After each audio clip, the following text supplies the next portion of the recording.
এখন যারা নির্বাচনের মাঠে আছেন তারা যদি তাদের এই উপস্থিতির ভিত্তিতে যদি একটা নির্বাচনী ফলাফল নির্ধারিত হয়, একটা সরকার গঠিত হয় এবং সে যে সরকারি ক্ষমতায় আসুক না কেন সে তার প্রতিপক্ষকে প্রথমে একটা ডলা দিবে।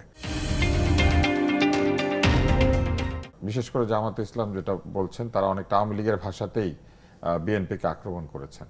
তো ব্যাপারটা কি, মানে দল বদল হয়েছে কিন্তু ভাষা বদল হয় নাই, নাকি তারা ধরেই নিয়েছেন যে রাজনীতিতে এইভাবে আক্রমণ করতে হবে? অতীতের নির্বাচনগুলোর তুলনায় এবারে যে নির্বাচনের মাঠে যে বক্তব্য, এটা অনেক আক্রমণাত্মক, হৃদয় বিদারক।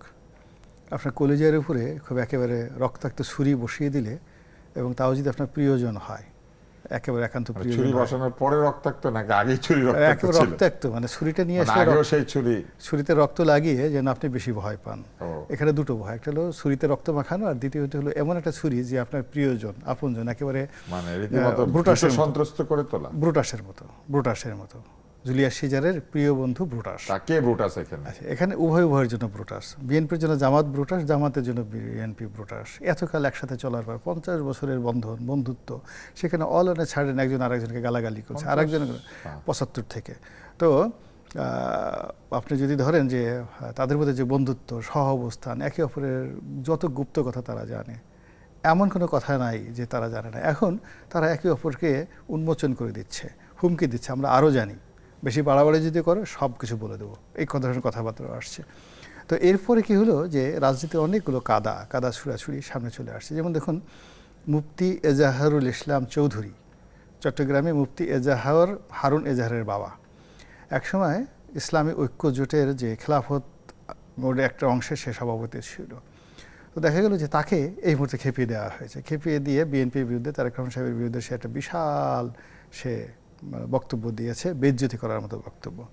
এখন একইভাবে জামাতের অনেক লোকের সঙ্গে বিএনপির অনেক লোকের ভালো সম্পর্ক ছিল, দলের সম্পর্ক ছিল, ফলে একে অপরের অনেকে গুপ্ত কথা জানে, জামাতের অনেক গুপ্ত কথা জানে। কারণ এই জিনিসগুলো যেভাবে সামনে আসছে, আমরা সন্ত্রস্ত যে এগুলো বলতে বলতে যদি কেউ লিমিট ক্রস করে ফেলে তাতে প্রতিপক্ষ রাগ হয়ে যাবে। এখন বিএনপিও বড় দল, জামাতেও বড় দল, তারা যদি রাগ হয়ে যদি এক একজন গদা হাতে তুলে নেয়, একজন আরেকজনের দিকে তেড়ে আসে, মুখের ভাষা যদি হাতে চলে আসে, মুখের ভাষা যদি পায়ে চলে আসে, নির্বাচনের পর কি এরকম ঘটতে পারে? আবার ধরেন গুপ্ত কথা ফাঁসের মতো এপস্টেইন ফাইলস প্রকাশিত হয়ে যেতে পারে বাংলাদেশের রাজনীতির, এটা হয়ে যেতে পারে, কখন কোথায় গিয়ে কিরকম আপোষ করেছে। রাইট, এটা হয়ে যেতে পারে, খুব অস্বাভাবিক কিছু। আপনি সেটা ভাবছেন? আমি সেটা ভাবছি। তো তাহলে কি নির্বাচনের পরে অবস্থা আরো কঠিন হবে? আরো কঠিন হবে যদি এখন যারা নির্বাচনের মাঠে আছেন তারা যদি তাদের এই উপস্থিতির ভিত্তিতে যদি একটা নির্বাচনী ফলাফল নির্ধারিত হয়, একটা সরকার গঠিত হয় এবং সে যে সরকারি ক্ষমতায় আসুক না কেন সে তার প্রতিপক্ষকে প্রথমে একটা ডলা দিবে।